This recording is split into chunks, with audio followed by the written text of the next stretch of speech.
بسم اللہ الرحمن الرحیم۔ السلام علیکم۔ آج سے تقریباً 1000 سال پہلے ہندوستان میں ایک بہت بڑا مندر تھا جو ہندوستانیوں کی سب سے بڑی عبادت کا مرکز بنا ہوا تھا۔ یہ دنیا کا سب سے بڑا مندر سومناتھ کے نام سے جانا جاتا تھا۔ لوگ دور دراز سے سفر کر کے اپنی منتیں اور مرادیں پوری کرنے کے لیے سومناتھ کے مندر آتے تھے۔ سومناتھ کا مندر بہت مشہور تھا جہاں سونے اور چاندی کے بت تھے۔ ہندو یہاں آ کر پوجا کرتے تھے۔ سومناتھ کے مندر کی شہرت کی خاص وجہ ایک دیو ہیکل بت تھا۔ یہ بت بغیر کسی سہارے کے ہوا میں کھڑا کیا ہوا تھا۔ لوگ اس بت کو اس طرح بغیر کسی سہارے کے ہوا میں دیکھ کر حیران ہو جاتے تھے۔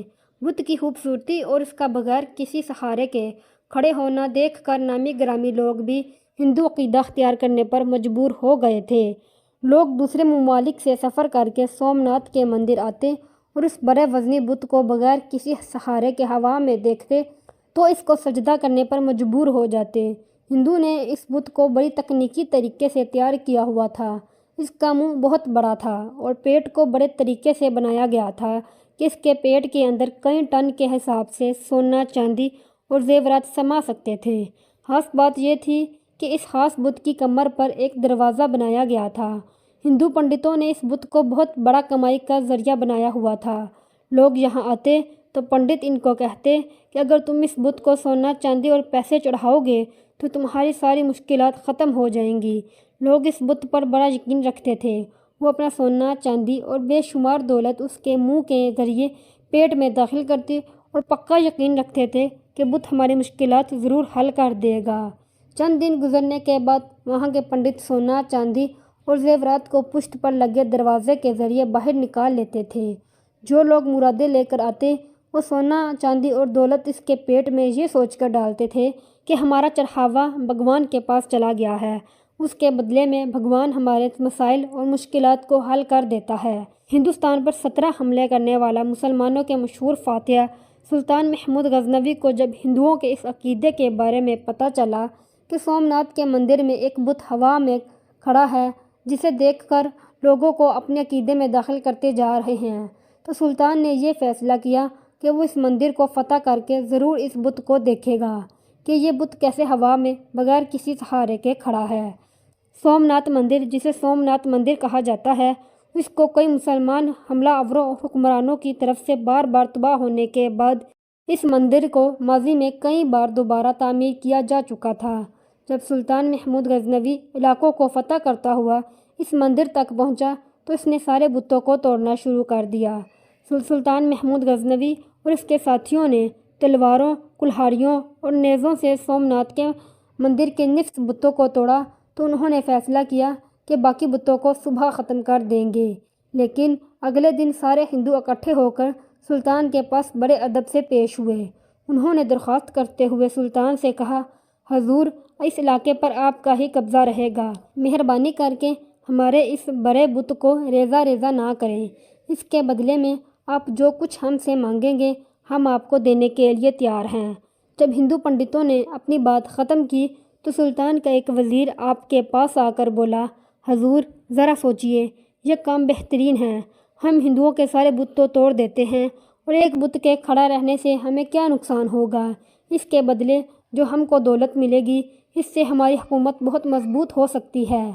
سلطان محمود غزنوی نے اپنے وزیر سے ایک تاریخی جملہ کہا، میں تاریخ میں بت فروش نہیں بلکہ بت شکن کے طور پر زندہ رہنا چاہتا ہوں۔ صبح ہوتے ہی اس صدی کے مشہور سائنسدان اور دانشور البیرونی کو سلطان نے یہ مہم سونپ دی کہ وہ جلد سے جلد اس بت کے ہوا میں کھڑے ہونے کی وجہ معلوم کریں۔ البیرونی اپنے ساتھیوں کو لے کر مندر پہنچ گئے۔ ساتھ ہی سلطان اور اس کے کچھ وزیر بھی مندر میں پہنچ گئے۔ سلطان ایک دفعہ پھر اس دیو ہیکل بت کو دیکھ کر بہت حیران ہوا کہ یہ کس کے سہارے ہوا میں کھڑا کیا گیا ہے، اس کو تو کسی چیز کا سہارا بھی نہیں ہے۔ خیر، سلطان البیرونی کی طرف دیکھنے لگے کہ وہ اس بت کے بارے میں معلوم کرے گا کہ یہ ہوا میں کیسے کھڑا ہے۔ یہ بہت ہی حیران کن بات تھی۔ کسی کی سمجھ میں نہیں آ رہا تھا کہ یہ کیا ماجرا ہے۔ سلطان محمود غزنوی اور اس کے وزیر وہاں بیٹھ کر اس بات پر حیران تھے کہ کس کا پتہ کیسے چلے گا؟ البیرونی بھی پکا اور سچا مسلمان سائنسدان تھا۔ اس نے بت کے پاس جا کر چاروں طرف سے اندازہ لگایا اور بت کو ہاتھ لگا کر دیکھا۔ وہ واقعی کسی کی سمجھ میں آنے والی بات نہ تھی۔ البیرونی نے بڑے غور و فکر کے ساتھ اس کا اندازہ لگایا اور اس کی سمجھ میں آ گیا کہ ہندو پنڈت کس طرح لوگوں کو بیوقوف بنا کر مال لوٹ رہے ہیں۔ البیرونی بڑے ادب کے ساتھ مسکراتا ہوا سلطان کے پاس آیا اور کہا کہ جناب محترم، اس بت کی دائیں طرف والی دیوار کی اوپر والی اینٹیں نکال دی جائیں تو سب اس راز کو سمجھ جائیں گے۔ سلطان محمود غزنوی بھی کافی دیر سے اس کی تحقیق دیکھ رہے تھے۔ انہوں نے اسی وقت وزیر کو حکم دیا کہ البیرونی کی بات پر عمل کیا جائے۔ جیسے ہی دائیں جانب والی اینٹوں کو اکھاڑا گیا تو بت بائیں طرف تھوڑا سا جھک گیا۔ بت کو ابھی گرایا نہیں تھا کہ سلطان محمود غزنوی نے البیرونی سے حیران ہوتے ہوئے پوچھا کہ آپ اس تحقیق تک کس طرح پہنچ گئے؟ البیرونی نے جواب دیتے ہوئے کہا، جناب، اس مورتی کی جسامت اعلیٰ قسم کے لوہے سے بنائی گئی ہے۔ اس کے گرد جو دیواریں اور اس کے اوپر جو چھت تعمیر کی گئی ہے وہ کسی مٹی سے نہیں بنائی گئی بلکہ مقناطیس سے تعمیر کی گئی ہے۔ یہ بت مقناطیسی کشش کے ذریعے ہی ہوا میں کھڑا دکھائی دیتا ہے۔ ان دیواروں اور چھت میں جو مقناطیس نصب کیا گیا ہے وہ بھی انتہائی اچھی قسم کا استعمال کیا گیا ہے۔ یہی وجہ ہے کہ یہ مقناطیسی کشش اس لوہے کے بت کو چاروں طرف سے اپنی طرف کھینچتی ہے اور چاروں طرف سے ایک جیسی کشش کی وجہ سے یہ بت ہوا میں معلق ہے۔